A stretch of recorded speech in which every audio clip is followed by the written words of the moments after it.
একটা I love Mohammad সাল্লাল্লাহু আলাইহি সাল্লাম লেখা ছিল ব্যানার, সেটাকে কেন্দ্র করে এফআইআর হয়েছে। তারপরে সেটাকে দেখতে দেখতে মহারাষ্ট্র সরকার আর গুজরাট সরকার এই কাজ করেছে, এর বিরোধিতা করে আদিবাসী সমাজের মেয়েকে, নাবালিকাকে ধর্ষণ করে, খুন করে, টুকরো টুকরো করে লাশ ফেলে দিল বিভিন্ন জায়গায়, সেই নিয়ে কথা নেই। তারপরে একটা তথাকথিত উচ্চবর্ণের এক মহিলা টুডু, সাঁওতাল, মুর্মু এদের সম্পর্কে লিখে, অর্থাৎ আদিবাসীদেরকে যা ইচ্ছা ভাষায় গালাগালি করলো। তথাকথিত যারা প্রোগ্রেসিভ বলে, প্রগতিশীল বলে নিজেদেরকে দাবি করে, একটা বিভিন্ন সময় মুসলিম ধর্মের মানুষকে বিভিন্নভাবে আক্রমণ করা হচ্ছে, ধর্মীয় পরিচয়ের কারণে তাদের আক্রান্ত হচ্ছে, ধর্মকে অবজ্ঞা মানে খারাপ ভাষায় আক্রমণ করছে। সেই সময় অনেক সেকুলার দল, যারা সেকুলার প্র্যাকটিসে বলে বিশ্বাসী বা সেকুলার প্র্যাকটিস করে, তাদেরকে দেখতে পাওয়া যায় না তারা এটার প্রতিবাদ করছে। তবে একটা কথা, কে প্রতিবাদ করছে না করছে, সিলেক্টিভ প্রতিবাদ করছে, ওতে আমরা নয়। আমাদের অবস্থান স্পষ্ট, যখনই কোনো অন্যায় হবে অন্যায়ের বিরুদ্ধে আমরা কথা বলব। আপনারা জানেন এখন পর্যন্ত প্রায় 13 থেকে 1400 মানুষের নামে এফআইআর হয়েছে, 40-এর অধিক মানুষকে গ্রেফতার করেছে, 21টির ওপরে এফআইআর হয়েছে। সংখ্যা 21টি সংখ্যা। গুজরাট, মহারাষ্ট্র এবং উত্তরপ্রদেশ, সেই রাজ্যগুলি প্রত্যেকটা দেখুন বিজেপি পরিচালিত রাজ্য। অপরাধটা কি? সূত্রপাত হয়েছে উত্তরপ্রদেশে। একটা আই লাভ মোহাম্মদ সাল্লাল্লাহু আলাইহি সাল্লাম লেখা ছিল ব্যানার, সেটাকে কেন্দ্র করে এফআইআর হয়েছে। তারপরে সেটাকে দেখতে দেখতে মহারাষ্ট্র সরকার আর গুজরাট সরকার এই কাজ করেছে, এর বিরোধিতা করে যে আই লাভ মোহাম্মদ সাল্লাল্লাহু আলাইহি সাল্লাম লেখা যাবে না। কেন যাবে না? সংবিধান যেখানে পূর্ণ স্বীকৃতি দিয়েছে, পূর্ণ অনুমোদন দিয়েছে, আর্টিকেল 25 কনস্টিটিউশন অফ ইন্ডিয়া খুললে দেখতে পাবেন আপনারা, যে আপনি আপনার ইচ্ছা মতো ধর্মকে চুজ করতে পারেন, ধর্মের অনুশীলন আচার আচরণ করতে পারেন এবং ধর্মকে আপনি প্রচার করতে পারেন। এর পূর্ণ স্বাধীনতা ধর্মনিরপেক্ষ ভারতবর্ষে সংবিধান প্রত্যেকটা মানুষকে দিয়েছে। তাহলে একজন ব্যানার লাগালে সে তার ধর্মের প্রচার করলো, তার অনুশীলন করলো। কারণ আপনারা জানেন সর্বকালের সর্বশ্রেষ্ঠ মহামানব হযরত মুহাম্মদ সাল্লাল্লাহু আলাইহি ওয়াসাল্লাম তার জন্ম আগমন দিবস উপলক্ষে বিভিন্ন জায়গায় বিভিন্ন ধরনের সামাজিক ধর্মীয় অনুষ্ঠান হয়ে থাকে, যাকে ঈদে মিলাদুন নবীও বলা হয়, বিভিন্ন নাম দেওয়া হয়। তারই একটা অংশ হিসাবে ব্যানার লাগিয়েছিল। তো ব্যানার লাগানোর জন্য গ্রেফতার করেছে, এফআইআর হয়েছে, তার বিরুদ্ধে আমাদের একটা আজকে আমাদের ফুরফুরা শরীফের পীরজাদা আব্বাস সিদ্দিকী ভাইজানের নেতৃত্বে একটা মিছিল ছিল, ধিক্কার মিছিল। এবং সাথে সাথে আমাদের পশ্চিম বাংলাতে, যেটা বিজেপি শাসিত রাজ্য নয়, এরা নাকি বিজেপির চরম বিরোধী, কিন্তু পশ্চিম বাংলাতে ঈদে মিলাদুন নবী উদযাপন করেছে বলে বাড়িতে মানুষের ঢুকে বিদ্যুতের লাইন কেটে দিয়েছে, বিদ্যুৎ বিচ্ছিন্ন করে অন্ধকারে বাড়িকে রেখে দিয়েছে, বাড়ি ঘর তো ছাড়া করে রেখেছে, নারী পুরুষ নির্বিশেষে শিশুরা এই অত্যাচারের হাত থেকে রেহাই পায়নি, বাড়িতে তালা মেরে দিয়েছে। এর এক অন্যায় গর্হিত কাজের বিরুদ্ধে আমাদের আজকে পীরজাদা আব্বাস সিদ্দিকী একটা ধিক্কার মিছিল ডেকেছিলেন।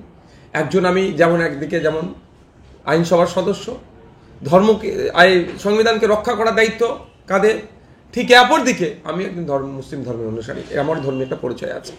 এখানে আমার দুটো দিকে আঘাত লেগেছে, সংবিধানকে আঘাত দিয়েছে, মুসলিম ধর্মের উপর আঘাত এসেছে। সুতরাং ধর্মের উপর আঘাত এসেছে, সংবিধানের উপর আঘাত এসেছে, দুটো কি আমাদের কি কাজ কি হবে? গণতান্ত্রিক প্রক্রিয়ায় প্রোটেস্ট করা, তাই প্রোটেস্ট করেছি। আজকে পীরজাদা আব্বাস সিদ্দিকী সাহেবের ভাইজানের নেতৃত্বে যে ধিক্কার মিছিল হয়েছে ফুরফুরা শরীফে, এতে শুধুমাত্র পীরজাদা আব্বাস সিদ্দিকী বা তার আমি ছোট ভাই আমি নওশাদ সিদ্দিকী ছিলাম না, আপনারা দেখেছেন অগণিত পীরজাদারা এই মিছিলে উপস্থিত ছিলেন।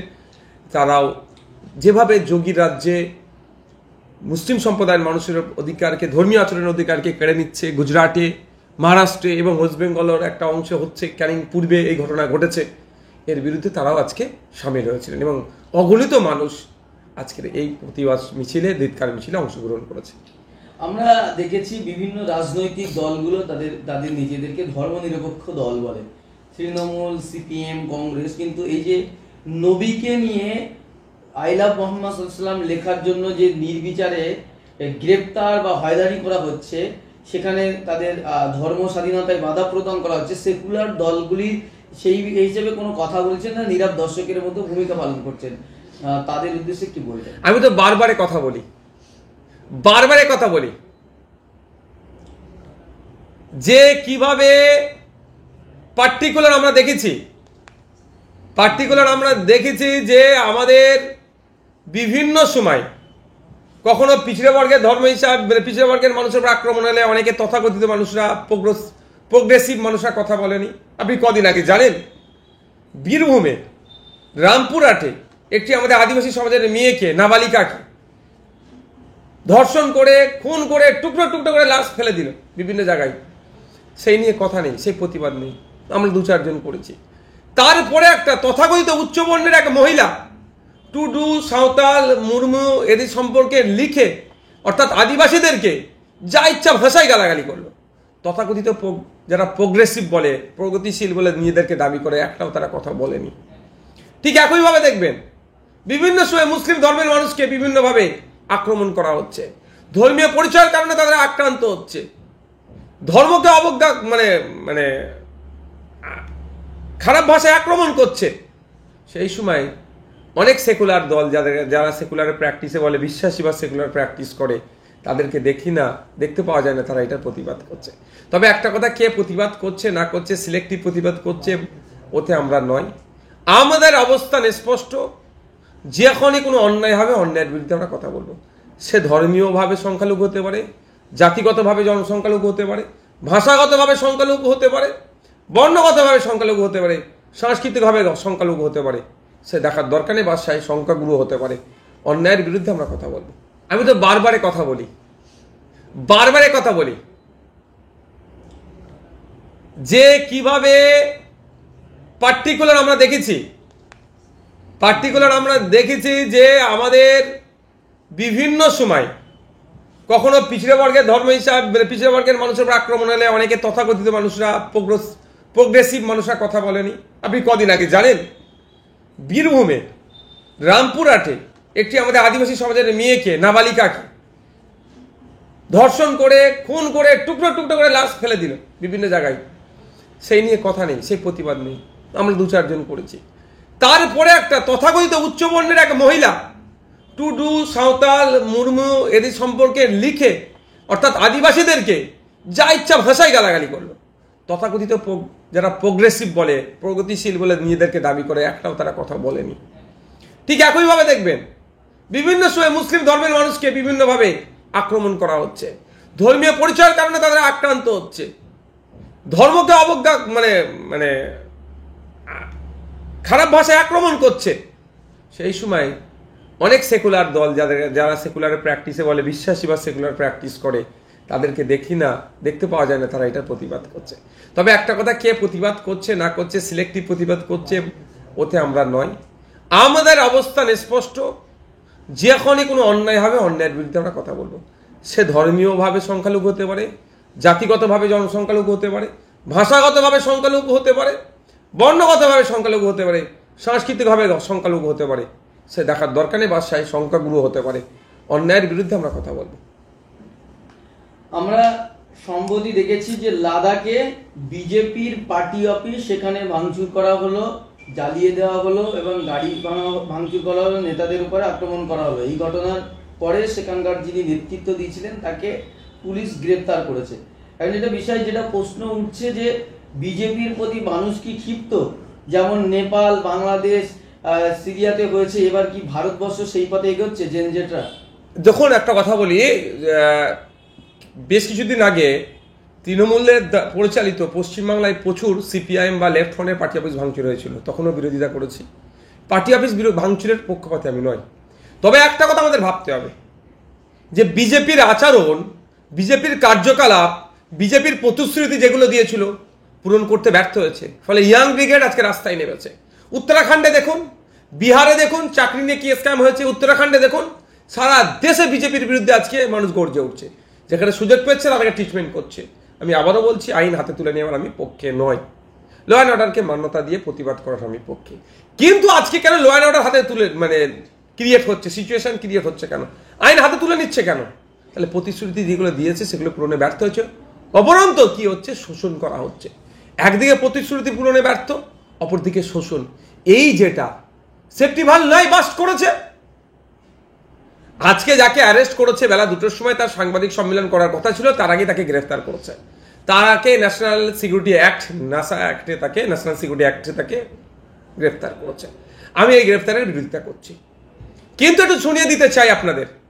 এই যে ব্যক্তিকে গ্রেফতার করেছেন একজন সমাজকর্মী, এই ব্যক্তি কিন্তু একটা সময় বিজেপি মোদিজির হয়ে গলা ফাটিয়েছিলেন বা মোদিজিকে স্বাগত জানিয়েছিলেন, মোদিজির পলিসিকে স্বাগত জানিয়েছিলেন। আজকে দেখুন সেই ব্যক্তিকেও গ্রেফতার করেছে। আমি আবারও বলছি, এইভাবে গ্রেফতার করে কারো বাক স্বাধীনতাকে হরণ করা যায় না। হস্তক্ষেপ করার বিরুদ্ধে আমি চাই, যদি উনি দোষ করে থাকেন শাস্তি পাবেন, কিন্তু অহেতুক মানুষকে পেরেশানি করার আমি পক্ষপাতী নয়। লাদাখের মানুষের দাবি যে লাদাখকে স্বাধীন রাজ্য হিসাবে ঘোষণা করা হোক, এটা তো ন্যায্য দাবি, তাহলে সেই দাবি সরকার মানছে না কেন? দেখুন, গল্প অনেক সময় ভোট আসলে এদের 2টো এমপি সিট করা সম্ভবত বলেছে যে একটা এমপি হতে আছে, 2টো এমপি সিট করার বেশ কিছু আরো কিছু দাবি আছে। দাবিগুলো খুব মানে অসংযত নয়, আমি মনে করি দাবিগুলোর মধ্যে যুক্তিযুক্ত আছে দাবি। দেখুন, এরা শুধু মানুষকে প্রতিশ্রুতি দিয়ে যায়। বছরে 1.5 কোটি চাকরির প্রতিশ্রুতি দিয়েছিল, কোথায় 1.5 কোটি চাকরি? বিদেশ থেকে কালো টাকা ফিরিয়ে নিয়ে এসে গরিব অ্যাকাউন্টে 15 লক্ষ টাকা দেওয়ার গল্প শুনিয়েছিল, কোথায় আজকে সেখানে? ডলার আর টাকার দাম 1 করে দেবো গল্প কোথায়? আজকে রেকর্ড হয়ে গিয়েছে 88 টাকা দিলে $1 পাচ্ছি আমরা। আর যখন মোদিজি যখন শাসন কার্য কাঁধে তুলে নিয়েছিলেন, যখন এই গল্পটা শুনিয়েছিলেন, তখন 60 টাকা মতো দিলে আমরা $1 পেতাম। তাহলে এখন টাকার দাম কমে যাচ্ছে। প্রতিশ্রুতি পূরণে ব্যর্থ হয়েছে, প্রতিশ্রুতিটা দিয়ে যায়। আপনারা জানেন দার্জিলিংকে বলেছিল, দার্জিলিং ওই অত্র এলাকাটাকে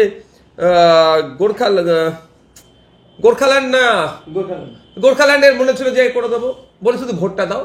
আমরা তো এই বাংলা ভাগের বিরুদ্ধে, আমরা বাংলা ভাগ হতে দেবো না। কিন্তু ওরা বারবার এই ধরনের প্রতিশ্রুতি দিয়েছে, ভুলভাল প্রতিশ্রুতি, বাস্তবের সাথে সামঞ্জস্যতা নাই, ফলে পূরণ করতে ব্যর্থ হয়েছে। এই ব্যর্থতা এখনো নিতে হবে।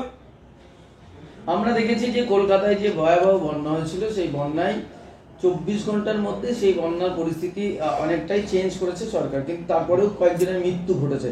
কিন্তু মালদা মুর্শিদাবাদের গ্রাম অঞ্চলের যে মানে অত্যন্ত দুর্দশাপূর্ণ, দীর্ঘ 2-3 বছর ধরে আমরা দেখতে পাচ্ছি যে সেখানে প্রতিনিয়ত ঘরবাড়ি নদীর তলায় তলিয়ে যাচ্ছে।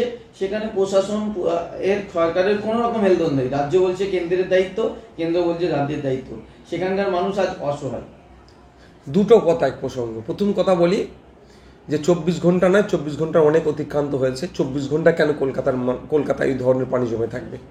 ব্যর্থ হয়েছে নিকাশি ব্যবস্থা। যাদের আছে দায়িত্ব, তারা বছরে বছরে টাকা পায়, সে টাকাগুলো লুট হয়েছে। ছোট ছোট জলাশয় কলকাতায় যেগুলো ছিল, প্রায় 5000-এর মতো, কম বেশি হতে পারে, আমাকে এক্স্যাক্ট ফিগারটা নাই, বুঝিয়ে দিয়েছে। এখানে সব বিল্ডিং হচ্ছে, প্রমোটিং হচ্ছে। ওয়েটল্যান্ড কলকাতার লাগোয়া আমাদের ভাঙড় বিধানসভা, ক্যানিং বিধানসভাতে যেগুলো ছিল সেগুলো সব বুঝিয়ে বাড়ি বানাচ্ছে। ওয়েটল্যান্ডের একটা অন্যতম গুরুত্ব হচ্ছে পানিকে তো সহজে তারা শোধন করে, মানে শোষণ করে নেয়, শুষে নেয়। তাহলে কলকাতার পানিটা ওখানে গিয়ে পড়বে, শুষে নেবে। কিন্তু এখন কলকাতার পানি গিয়ে পড়ার জায়গা নেই, তো কলকাতায় রয়ে যাচ্ছে বলে এই দুরবস্থা হচ্ছে। এর ফলে প্রায় 10 জন মতো মানুষ মারা যায়। আমি কলকাতা হাইকোর্টে একটি মামলা করেছি, একজন নাগরিক হিসাবে আমার প্রিয়া দিয়েছে, মামলা করেছি। এইটা একটা পার্ট, এটা সরকারের ব্যর্থতা। মেয়র সাহেব কোমরের নিচে অব্দি পানিতে নেপে হই করলে তো কিচ্ছু হবে না, মানুষকে বোকা বানানোর চেষ্টা করছে। ব্যর্থ মেয়র, একদম ব্যর্থতা ঢাকার জন্য নাটক করছে। মেয়রের পদে বসার উপযুক্ত নয় ওনারা। যদি মানুষকে পরিষেবা না দিতে পারে ওই সিটের, তার কোনো গুরুত্ব নেই, কোনো দাম ওনার বসার যোগ্যতা নেই। তারপরও তিনি কোমর পর্যন্ত পানিতে নেবে হই করছে, বলছে বেশ কিছু কি না কিছু করে ফেলেছে। এটার বিরুদ্ধে আমি মামলা করেছি।